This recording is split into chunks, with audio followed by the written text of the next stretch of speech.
Okay, I'm going to get going. I'm so excited to be able to do this presentation this afternoon. Thank you so much for being here. I wanted to just get started by introducing myself. I'll go in through all those things, but right from the beginning, I want you to know what, oh, thank you, Sabrina, education, research, and outsource. That's awesome. Mission for today, I have three goals in mind. First, I want to make it clear that equity is a computer science issue. I hope that by now in the conference, that's a kind of a no-brainer statement, but to just drive home that point, frankly, we are not going to solve problems without more perspectives. And for that reason alone, equity is a computer science issue. Computer science is an equity issue.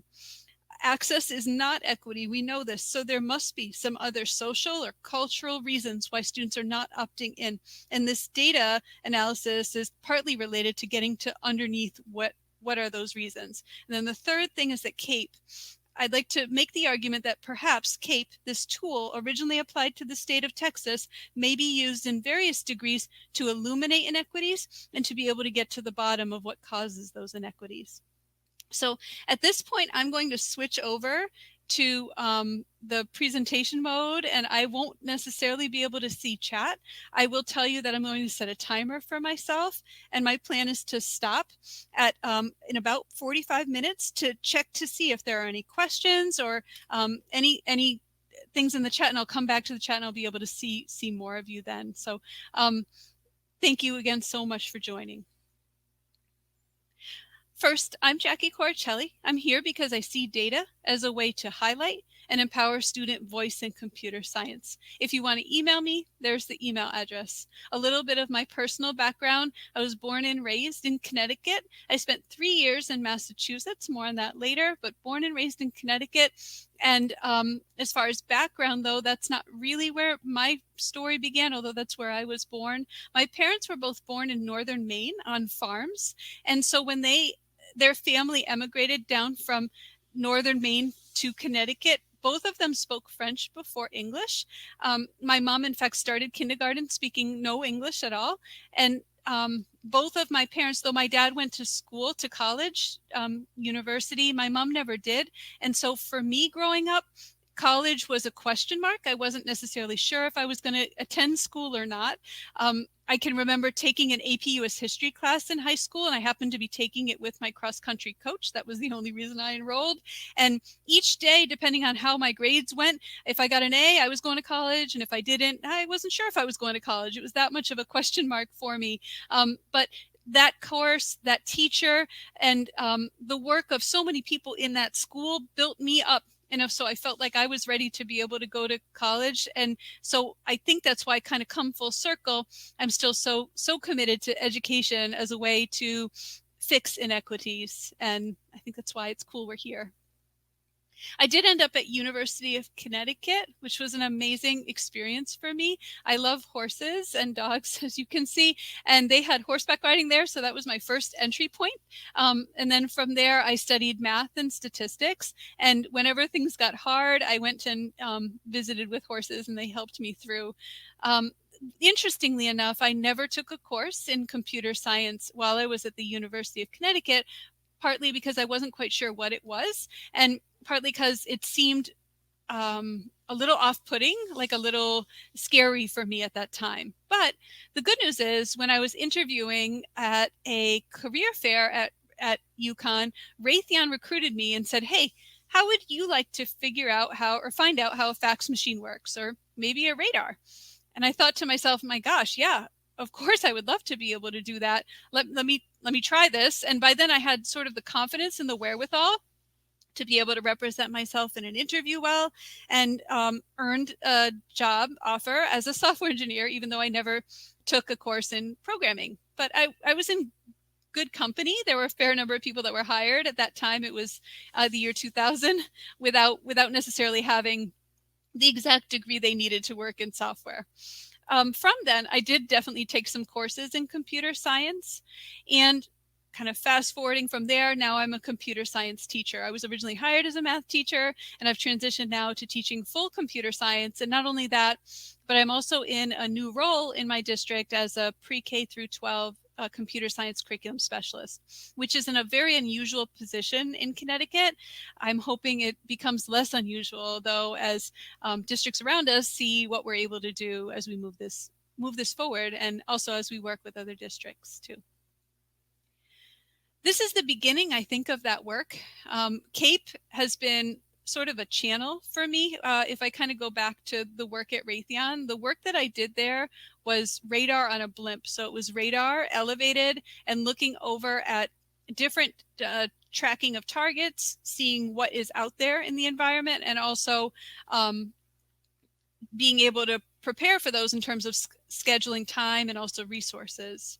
So this year, COVID and all the things that came along with it meant that although I did have a district role, I couldn't necessarily hop in and out of schools. Also, this position was brand new to me, and I wasn't quite sure what exactly it was going to look like for me. And we have 11 elementary schools in our district, 3 middle and 2 high schools. And frankly, I wasn't quite sure, although I've always worked in the one high school, I wasn't quite sure about even the other high school as much because that wasn't where I was teaching, never mind the elementary schools or the middle schools. So I wanted to try to get a sense on what was going on in the district level, and I needed to do that without necessarily going into the building. So to me, CAPE was my compass. I wanted to try to understand. I was a bit overwhelmed, understandably, moving into this role, and I wasn't quite sure what would be a next step. And so CAPE really helped me to understand that. Let me explain a little bit more what CAPE stands for. CAPE stands for Capacity, Access, Participation, and Experience. It's an acronym.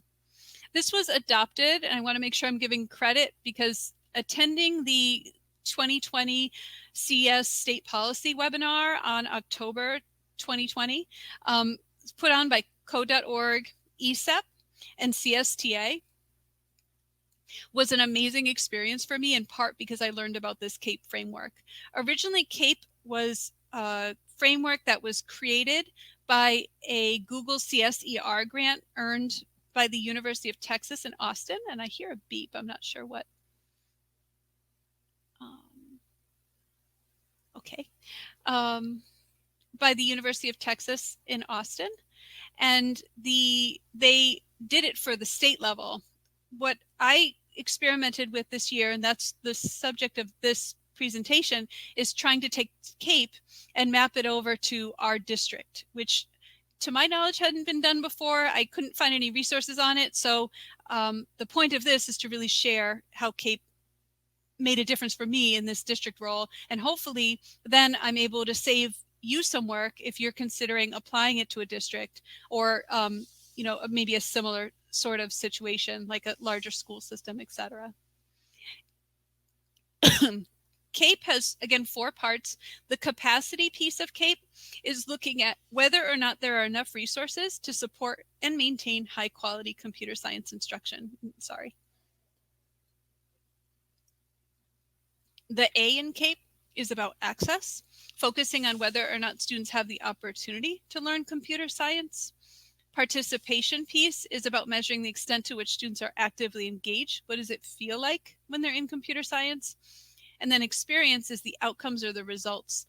They put it here at the pinnacle of the triangle. I think that's well designed, sort of like the top of a glacier, or the peak is what normally people see experiences like, how many students who of different subpopulations end up actually taking the test. What are their actual scores? Who's actually in the course? But these things that you can see very easily on a College Board website, they have root causes that come from participation, access, and capacity. And that's what CAPE looks at, not just experience, but all the things that cause those experiences. So from there, knowing that CAPE was what I thought I wanted to do, I started work on designing a couple surveys. By the end of this slide deck, I will share with you the surveys. I'll share with you the beginning of our results. I'm about 3/4 of the way there through the analysis. And I'll be able to share with you also what are our next steps. So in terms of the key tools that I use to be able to perform this analysis, first the CAPE summary. This is a link to the unit, and you can see it through the chat. There's a link to this slide deck. This CAPE summary is a model of the analysis that CAPE did. I'll be referring to that a lot, so don't feel like you need to click on it now. It's just there for your reference. College Board contains national and state AP reports that I referenced quite a bit, specifically for the experience data.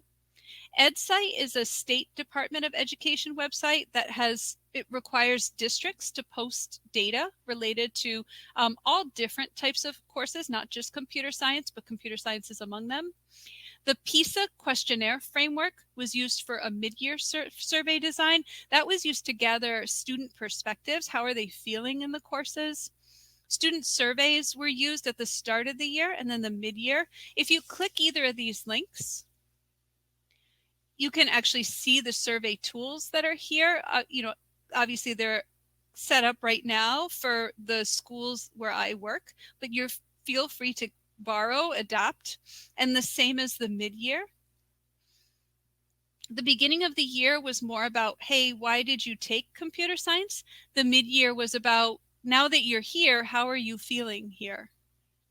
And those are connected to the PISA questions. Then the teacher administration support was huge for me to be able to collect this data. And so I was emailing colleagues and asking, how to get more students to respond and encouraging them to respond. And then at the end of the school year, there's a teacher survey, and I will also share that instrument with you on a separate slide. Then finally, telling the story was a combination. I used Google Sheets because that was easy to hold the initial data files, and they've come a long way. Usually I use Excel, but Google Sheets did great for me. And then Data Wrapper, which if you've never used before, it's just been an amazing tool for me to be able to tell the story. So I'll show you what I mean.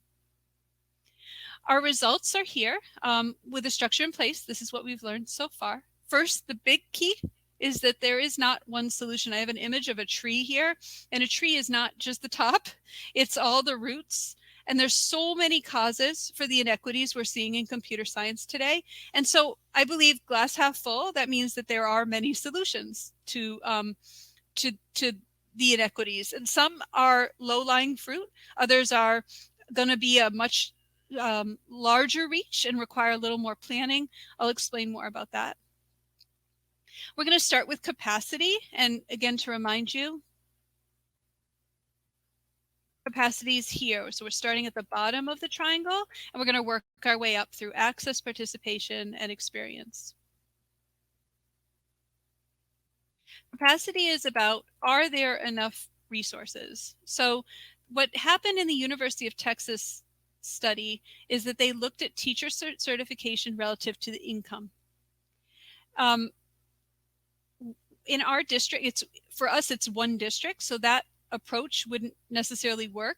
And so instead, what I plan is to look at the number of teachers certified to teach computer science. One thing that came out from this study, for example, that I didn't know, I've already kind of looked over the results, is there's 3 teachers in the district that I didn't even know were certified to teach computer science that are, so that's great. I want to include trainings that teachers have pursued, for example, AP workshops or institutes, indicators that we have teachers that are committed to learning in computer science, even if they're not necessarily certified yet. And then the results will come from a teacher survey administered at the close of the current school year. That was administered already. I haven't had the opportunity. It was administered in mid-June. Our school ended last Thursday, so I have not had the opportunity to correlate a lot of the data, and then it will be displayed here on a publicly available site. If you were to click here, you can view, this is where the capacity results would be viewed. And then here, this is where the full site, you can't see that. Oh, forgive me.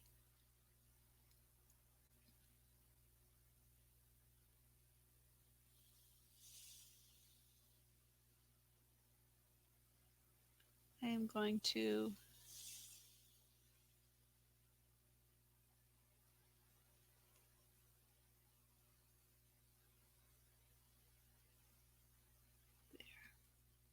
there. now I believe if I were to click here, could I just get affirmation that you're able to see it now before yeah, okay, good. Okay, so again, they'd be displayed here on this publicly available site. And the publicly available site, notice it really takes you through the CAPE again. So you feel free to go there while I'm talking through. The next piece is about access. Do all students have the opportunity to learn CS? So in terms of the University of Texas approach, what they did is look at rural versus suburban. And in West Hartford, what we did was look at how does access differ between elementary, middle, and high school experiences? Are there disparities? And hopefully, you know, the dream is that we would end up having a policy that allows computer science to fill a graduation requirement, and that would be an interesting study too. Here's hoping. I can show you those results here. So if you were to click on the Access tab, feel free to navigate with me. I have high-level key conclusions, but I can show you in data form some of the analysis. So again, because we have 11 elementary schools, I looked at the percentage of students taking computer science in the school 2021 who matriculated from the elementary school, and all the way through to those students from 2017 to 2021 who matriculated from the elementary school. So I can see elementary schools that are sending more students or not. But that was really only part of the story. So I went through and displayed this data to principals and curriculum specialists. And one of the questions that came up from those conversations was, well, what about our diversity? You know, do we have appropriate diversity considering the source schools? So that prompted me to look at that data again, but this time looking at what, based on the population in the school, we would expect to have in terms of our African American and Black students studying computer science, and then subtracted that from who actually went. And this is extremely revealing information here, because you can see schools where we are not representative and schools where we're above representing for students studying computer science. You can see the same for our female students. Notice that that is our most underrepresented population in our schools. And you can see that clearly now, but you can also see schools that are sending more than one would expect. And so, you know, interesting conversations will be had from looking at this data. That's basically, these have become conversation starters for me in this new role. And then same with our Latinx Hispanic population. And I did the same again with middle school and high school as well, is a little more detailed. Similarly, looking at the high school data, I was able to do some of that information, but really they're already there in the high school. And so the larger question at high school is, why did you decide to take computer science this year? So asking all of the students that were in computer science this year, of which we had a very good representation. About 85% of the students that were in computer science did answer these questions. We started to ask, well, how did you get here? What made you want to study computer science? And it's interesting when you look at, this is where I said more solutions are what we need. Related to career doesn't necessarily satisfy, of course, every population. We can see that our Asian Pacific Islander population, for whatever reason, our white or female population, a lot of them choose that it's because it's related to career, but not all. Someone outside of school. It is interesting and revealing that our female population is being spoken to by someone outside of school, maybe a parent. I didn't necessarily ask that question, but as you know, teenagers aren't necessarily convinced always by someone outside of school, especially a parent, etc. And so who else? Well, look at the difference our teacher and counselor conversations make. For our most underrepresented population, our African American female students, for our Latinx female students, 50% of them were influenced by a teacher or counselor conversation. That's profound. And that really influenced a lot of how and why we made our decisions to market computer science this year, making sure that when teachers were recommending a computer science course, they weren't just writing it on paper in our system, but actually speaking with students. a presentation to students made a huge difference, specifically for our white female population. And then interest and curiosity was most important for our Latinx and African-American population, African-American female population. It's not a one solution. It's many solutions together that inform better how we're making decisions to recruit students in computer science.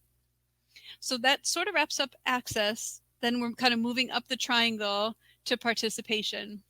The University of Texas approach took the total number of students versus the total number of students enrolled in computer science at a state level. And the point they're making here is that there are inequities that are in place that have nothing to do with that have nothing to do with computer science and have more to do with race of students, which sort of tells you that there's a bias somehow. What I did in the West Hartford approach was looked at how well do AP computer science courses represent district and school population? What's the ratio? How well do they represent district and school, so CS courses, not just AP CS? And then looking at especially the social and emotional experience, what did it feel like when students were engaging in computer science? Again, on this publicly available site. Scrolling down to the participation piece. Looking at the APCS, this is all the AP computer science. And this is extremely interesting. To me, I feel like I belong. It's interesting. And these will drop down automatically. We have, there's a discrepancy. There's a problem here. Other students seem to like me. I feel accepted. There are problems here. And this is it's revealing. It's important to notice in terms of our gender population, perception versus reality. This same, and I should kind of go back, it's not just about AP. If we look at all of our high school students, you can see that our female populations are our most underrepresented population out of all of them. And so, again, going back to the AP, this really reveals that in terms of our, forgive me, the student perspective is actually going to be more powerful for you. These same questions are for all 225. But the gender relationship to confidence, there's perception versus reality. This particular study has been repeated quite often. I know Harvey Mudd did a similar study. I read, and I can't remember the source, I'm so sorry, back in a long time ago now when I worked at Raytheon. But if I had known this study, I think when I started college, it would have been really a huge shift for me as a student. Where they asked female students versus male students, how do you feel in the course compared to everybody else? And more female students, more male students said they felt like they understood it better. And more female students felt like they didn't understand it as well. And so that difference here, see how it's 60 versus 36, it's about a 24% difference. That indicates a confidence gap. And yet, when you look at performance, and this, again, the same approach, typically the performance is about a 10% gap where females are outperforming male. And so this is a real indicator of why our female students aren't opting out. Partly it's connected to confidence. And this perception data, I feel like I belong, this is the same data, this is applied to all. I feel bored. All of this perception data combined with the gender relationship to confidence, it leads to attendance issues. If we look at our Latinx students, we're more likely to be tardy. If we look at the female students, look at the difference in the amount of classes missed, etc. So these, and we know attendance leads to learning. This experience data and the differences in experience lead to issues that become sort of self-fulfilling. And so we want to really try to get to the bottom of those as much as possible. Again, drilling down on the AP Computer Science A, you can see our again, our most underrepresented population is female, but there's some positive here as well. I know our work is cut out for us in the district. My work is cut out for me too. So I really try to focus on the things that I need to change. But in terms of our special education population, our ESOL students, and our Asian population, we're overrepresenting, which I'd love to overrepresent in all populations. So, oops, excuse me. So looking at the AP comparison, and I'm sorry, I'm kind of continuing with this participation journey.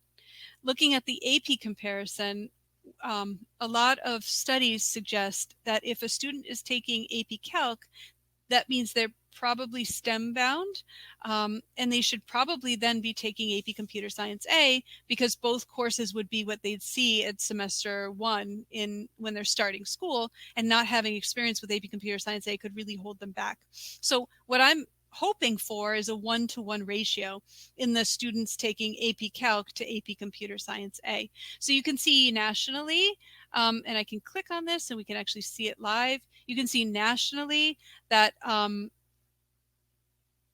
AP Calc to AP CSA is better than it was, but it's still 5, almost 6 students in AP Calc for every 1 in AP CSA. That's not 1-to-1. At the state, we're doing better than national. For every 4, roughly, students in AP Calc, there's 1 in AP CSA, and we're getting better in West Hartford, which is great. You can do the same analysis for AP CS Principles, but because AP Computer Science Principles is really replacing a humanities requirement, it makes more sense, I think, to compare that to AP Psych. And again, it's nice to see we're doing better as AP Computer Science Principles grows, both state and nationally, statewide, and locally. But there's still one more difference to kind of fix there. I've already shared this, so I don't want to. And then the social and emotional piece was the newest addition to that site. And I talked with you a little bit about the gender relationship and then the student experience. So to me, participation, that's a huge central chunk. Then moving on to experience, well, then, so what does this lead to in terms of our data overall? And again, this is the sort of stuff that you can see most places. You can see our passing rates. There are, and this is now comparable to the University of Texas study, there are some passing rates that are lower that have nothing to do with anything except for inequities. And so we're sort of repeating what was seen at University of Texas. And you can see, I don't show subgroups here because there's such a small population for some of these subgroups. We could identify students with that, which is sort of a dangerous thing to do. You can kind of see that, APCS Principles has similar sort of inequities that then moving to the state, I show the same thing. So if you wanted to use this to replicate this locally, all you then need is really the local data. You can also get the data right here, but this is from College Board. If you're in Connecticut, I guess this would be helpful. And then here are the national. And all of this, as I said, came from looking at the College Board websites, pulling the data from there, and then a bunch of countifs to choose and show inequities at the state, local, and national level that have nothing to do except for inequities that are, cultural and social and in present. So in terms of so now what? What happens next? Well, the answer to that is strategic work. And if you, I'm so sorry. Excuse me for one moment. My daughter's trying to get into the house and I want to make sure she can.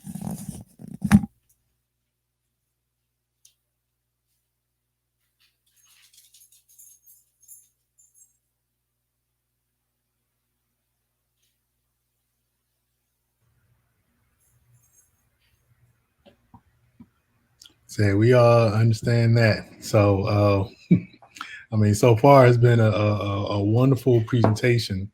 Looking at what the data is saying, you know, um, I'm definitely. so sorry. Oh I'm yeah, so no sorry. problem, no problem. Okay. Uh, I'm so sorry. So as far as how are we informed by the work that we did? So there are some projects that we've gone into that have been informed by this data study that we've done. First off, how we marketed computer science in January 2021. We created a computer science video and a computer science decision maker site to help students understand options in computer science. So again, remember my 3-point goals. There were 3. Equity is a computer science issue, computer science is an equity issue, and that CAPE perhaps is a tool to help us. Now, each of our solutions, if we were to apply this type of analysis to our districts or to a state, would look a little bit different, but perhaps there'd be some overlap, and perhaps some of these things that I did, you might repeat or borrow, and if you do, then I hope you might reach out to me, because I would love to compare notes and see if we can't improve this thing together by working together. So I put together, we met as a team of computer science teachers in our district, all of the high school teachers that teach a computer science course. We came up with students that might be willing to be recorded, including alumni, and created these computer science videos. This was the kind of the first to be able to market. Sorry, I'm saying this in a funny way. So created a computer science video to market, and then we also created a computer science video here, and I can share this link for you. On our West Hartford Public Schools site, and I know I'm echoing in here. And these front-facing videos sort of explain what is computer science and why should I study it. So combining efforts there, knowing how presentations made a big difference, and knowing that I couldn't, because of COVID, get into students' classrooms, it was really important for me to create a video to market like I normally would do to be able to market computer science courses. Normally I would present to all of our math courses, because 100% or as pretty darn close to 100% of students take a math course. So I'm guaranteed to reach close to 100% if I present to each of the math classes in our school. So normally I'd walk in and present, but that wouldn't be possible this year. So that's where the making of this video came from. And then I also we worked together as a team to create the computer science decision maker, which sounds official, but the idea is that maybe by career pathway or by number of years, let's help you to find a perfect computer science course for you to take during your high school career.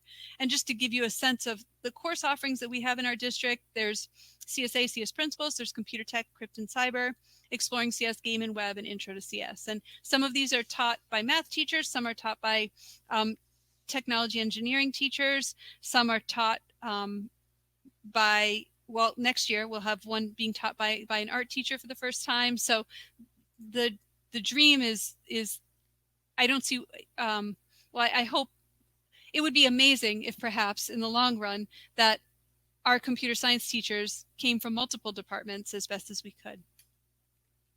So this was a no-brainer when so many students told us from that survey that they were highly influenced by a presentation. That was why they took computer science. And then the topics that we talked about were to also try to make sure we connected to career as well, partly because so many students told us that's part of why they took computer science. The mid-year survey, our initial analysis didn't actually ask students how they felt, so the mid-year survey filled in those holes for us. We in the state of Connecticut had a coding challenge called the Lieutenant Governor's Coding Challenge. That was released in January. That was just after I did the second survey.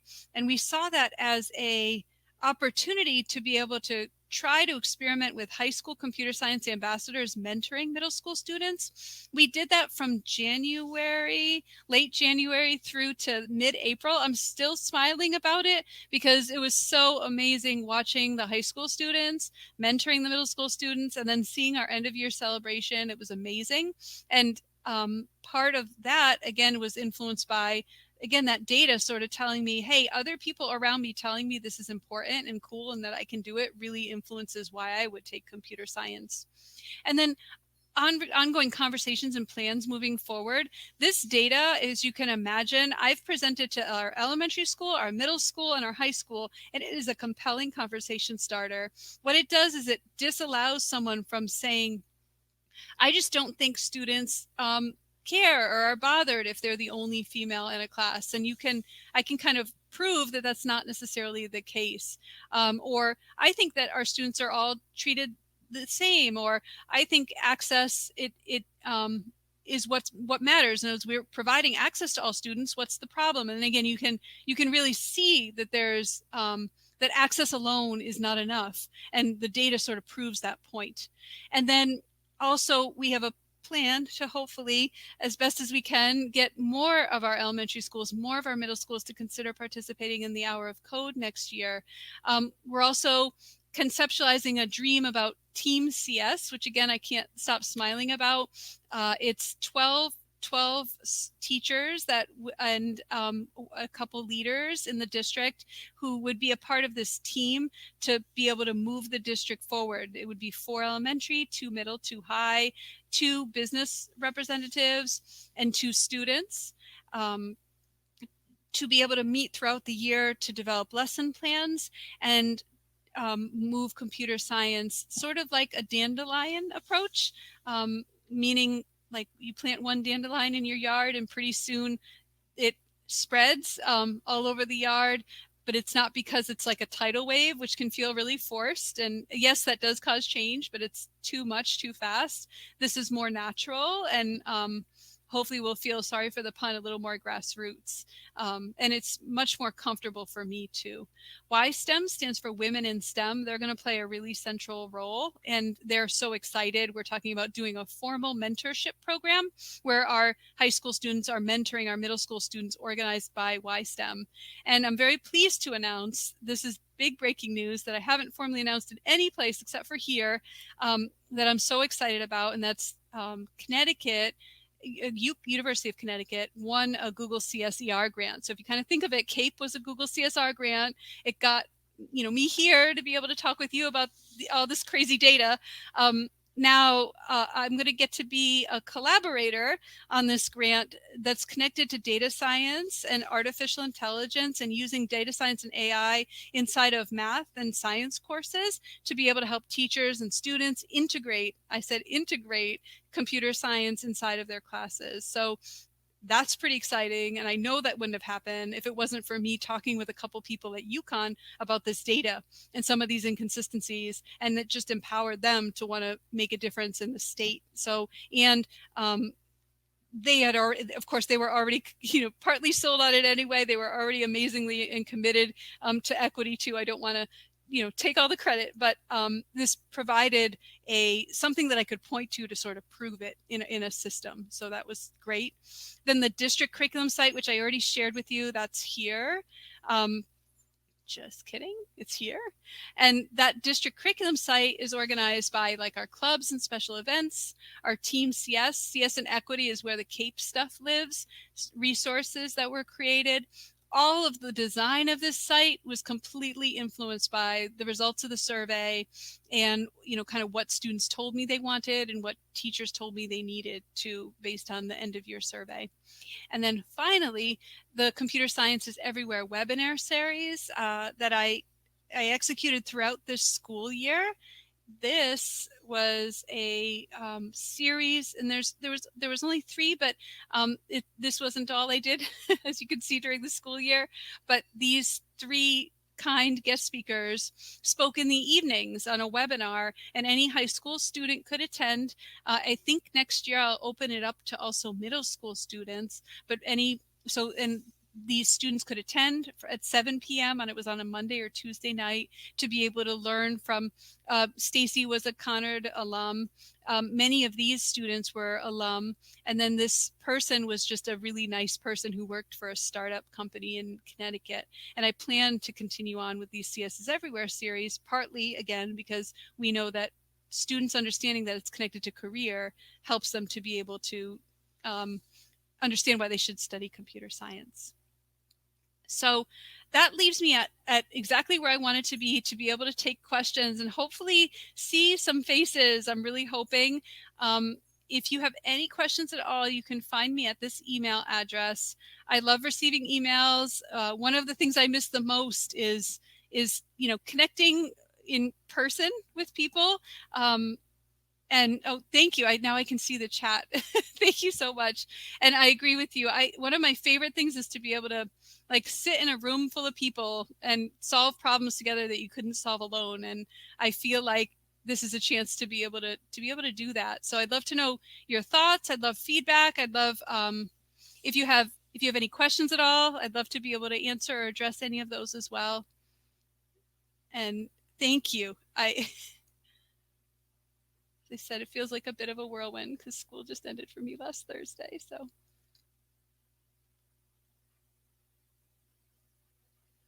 100% agree about repeating this in rural Georgia. Oh, here's Sababa's. No, I was actually about to bring that up, but you Yeah, already caught it. I love that. I 100% agree.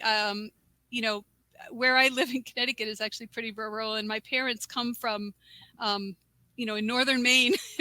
And without reaching out to people and asking for their thoughts, I think it's really hard to make sure all voices are heard. And yeah, so hopefully I made the 3 points I sought out, that CS is an equity issue, equity is a CS issue, and hopefully CAPE is a tool that we might consider using together. Like I said, if you use it, I'd love to know, and I'd love to see if we can put our results together somehow. I don't know what that would look like exactly. um, any questions? All right. So if you do have any questions, you can ask to share your audio and video and come up here, or you can place them in the chat as well.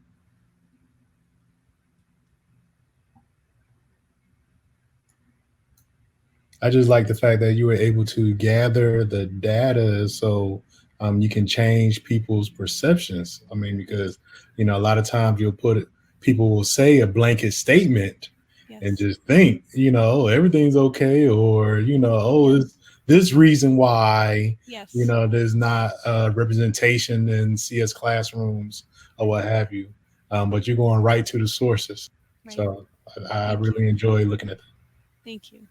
I think too, what a lot of studies say is that if a company or a business or a school is transparent with the inequities that we know we have, then it's a way not only to solve the problem, but it's also a way to build faith in people, that they know that we're aware, we're doing what we can to solve it, and we want to be part of the solution here. I'm hoping that's the message that's received. Yeah. Right, and hopefully we can change those mindsets. Yes. Um, definitely, especially in the underrepresented populations, Yes. because as you stated, they perform really well, but they Right. don't. Some of them don't enter those STEM fields because of confidence. Right. Lack Right. of confidence, even though they would do really really well Right. in those fields. So. Right. And actually, like doing really well. I don't know if you saw, like our AP numbers at the state and in our district are off the charts for our female, but that's because they have to be so overconfident to be able to take the courses. When a student population is performing well, that doesn't mean that they are equally confident taking the course. It's probably an indicator of something not good going on. Just like if your AP scores are too high, it means that probably not everybody is signing up for that AP. That should, yeah. One of the questions is how are you able to get all of the stakeholders in the K-12 pipeline to kind of sign on and show up consistently so you can gather your data? Yeah, that was the hardest part, actually, Chuck.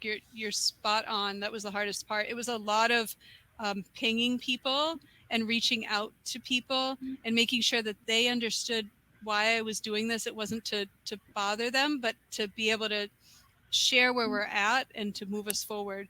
But it was a lot of repeated emails and again. And I also emailed each student directly with a personal plea, like, hey, we know that there are some inequities in computer science. Will you help us get to the bottom of it? Will you help us solve these problems? And I found that emailing students directly, they were also really empowered.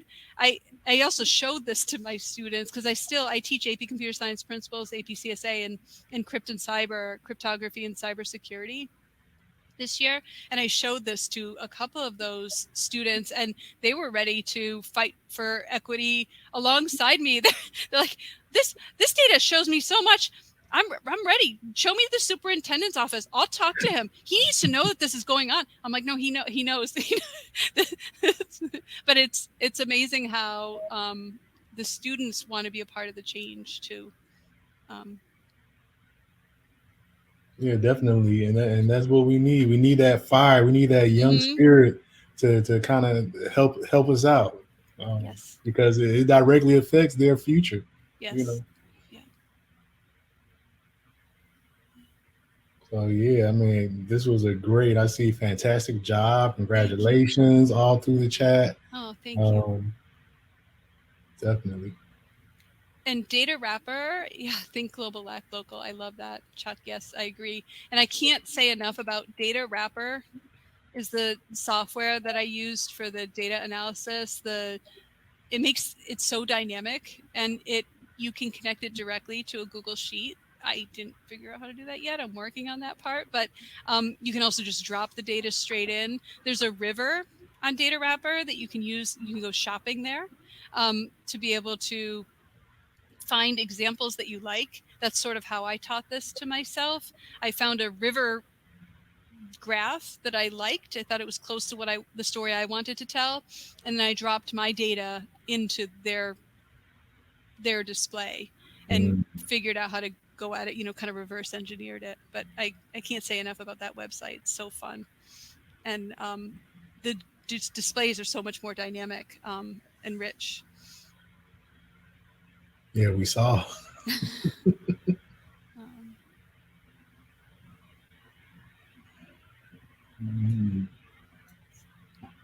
Any other questions? I personally love, as I said, I'd love to invite other people on stage if they're willing to, kind of be brave and join me. I'm not a front stage person. It's still very uncomfortable for me. I'm overheating here.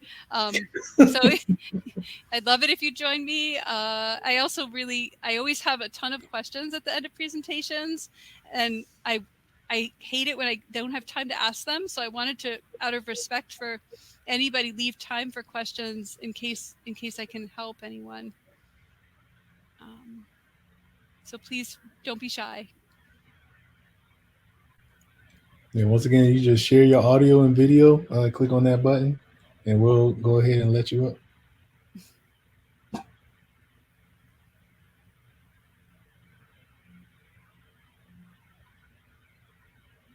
can talk a little bit about some neat preliminary results from the teacher one.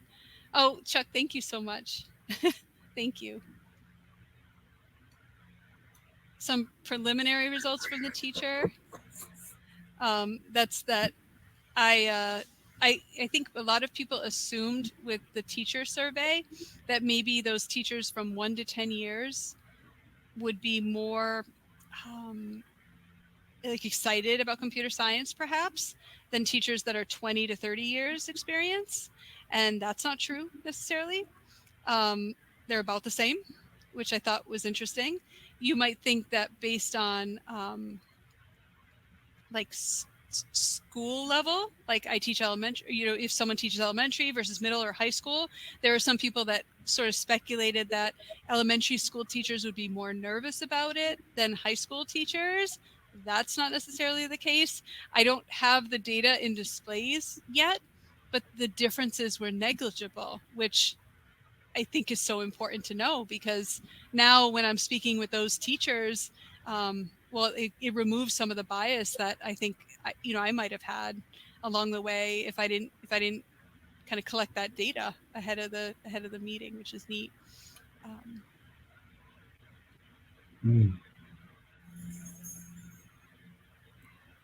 Now, I know you've been collecting a lot of data and campaigning and things like that. Anything specifically, since you brought up faculty, staff, and teachers and things like that, educators, trying to pull more diversity uh, as far as CS teachers are concerned. As far as pulling more diverse computer science teachers? Yes. Yes, yeah. So that is an ongoing struggle. Diversity in the whole education field is a really big problem. And in computer science, it's for sure an issue. Yes, for sure, our district is highly community. We have a group of teachers called the Future Educators of Diversity, that's organized through assistant principal at the school that I work at, and he really recruits our diverse student population and says, "Hey, don't you want to become a teacher? Teacher, teacher, you know?" And so he helps them to find universities that will support them, and then he recruits them back for student teaching, and then he recruits them back again for interviews. So far we had actually one of our long-term subs that was so amazing was a product of that Future Educators of Diversity.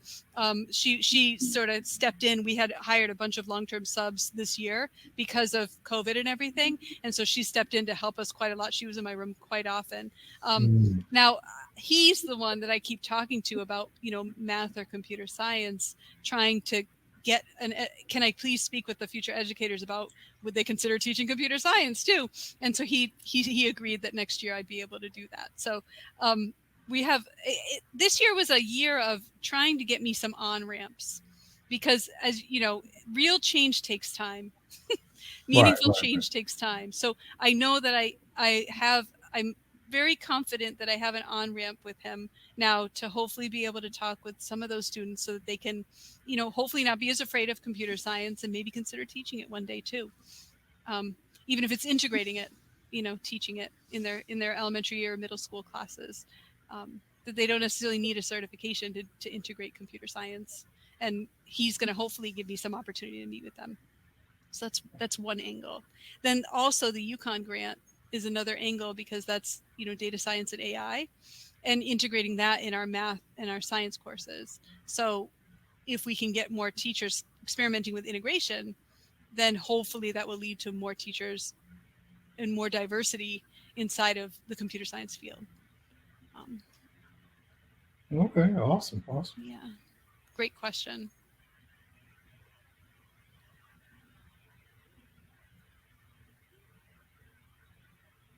And feel free to, if you want to chat because you don't want to ask questions.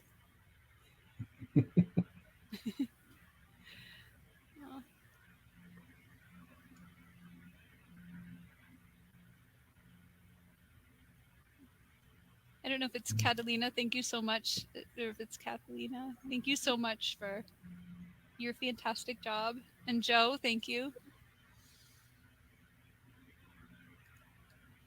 It's close to, it's like my little view of almost faces, right? These little chats.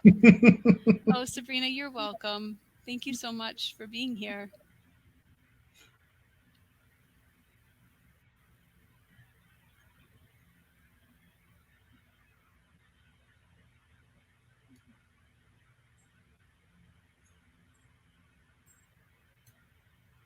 I do apologize for the interruption earlier too. Yeah. Well, we all understand. The life's a balancing act. My daughter was at a camp, and so a friend of mine dropped her back off so that she could get in the house, and the door was locked, which is not nice on my part. We have all life going on around us all the time. I guess they had coin. I haven't heard this phrase in a minute, but Zoom bombing. Yes. Even though we're not on Zoom. But yeah. Like I would have sometimes my children, even my wife, if she needed to get in my office, they would come in and just like get on the floor, and I'm like, my wife is crawling around on her hands and knees. Someday I guess we're there. We can laugh about it now. Oh, do you happen to know yes, Darwin is a long time. We've worked together. I'm also, this past year I was the president of the CSTA, and next year I'll be vice president. And yeah, he and I have worked together quite a lot to try to grow NCWIT for sure. Joe, do you know him as well? Yeah, I assume you must. Or are you connected to NCWIT? What's the connection there? And you're welcome to join me. Like, on stage too. We can talk about whatever. We can talk about NC-WIT. Yeah, we still have like 3 minutes left. Awesome. That's NC-WIT is an amazing organization. They've done a lot of good in Connecticut, and so you're like Darwin in Wisconsin. Is that? Oh, is he joining? Yay! Yes. So then, how do I make it so he can join? Oh, there he Oh, is. yeah. You can see my fat face. Judgment free. It's so good to see you. It's so good to see a face. Yeah. I was just emailing with him about some aspects of doing data work with Aspirations program. They're looking at redoing their website and their data. Their macros and all that kind of stuff like that. And they're he and I and a few others tend to be the I guess the data wonks and looking around at how data can be used and whatever else like that. But yeah, I run the program. So he runs the program in Connecticut. I run it in Wisconsin, and so we're two of the 84 affiliates that are around the country. And it's been fun. I know that he and I tend to volunteer for all kinds of activities. I should really put I'm looking at I got a second screen, so I'm looking at the screen. Don't worry. Instead, well, whatever. Anyway, I have three. Okay. Yeah, I got a friend of mine at Marquette University. He has 4. He has them in a square, and he has all. Jesus. Well, he's the head of the computers. Well, he's the assistant head of the computer science program over there. Yeah, it's like a war room. Oh man, it's like you're right, a war room. Yeah. No, I can't. And gamers would love it, but he doesn't do gaming. He feels he needs all that real estate, and it is kind of fun. Yeah. But no, I think Darwin has also been involved for about 10 years in this program as an affiliate, like coordinator. Yeah, he's a nice man, and he gets it. He wants to fix it. And my daughter, she's 13. She's very much like my muse. When I started this whole journey, she was maybe 3-4 years old, and she's been to a couple different NC-WIT award ceremonies so far, and every one of them. Not that she's just gone because she had to come along with me, but every one of them has been just amazing and so empowering. And he's just a really good person. He gets it, and he wants to fix it, which is awesome. Yeah. We're both around. I think last year he had over 100, and I've got 18 people on the committee, so it isn't like an I kind of a thing. Yes. Thank God, at least. But we had,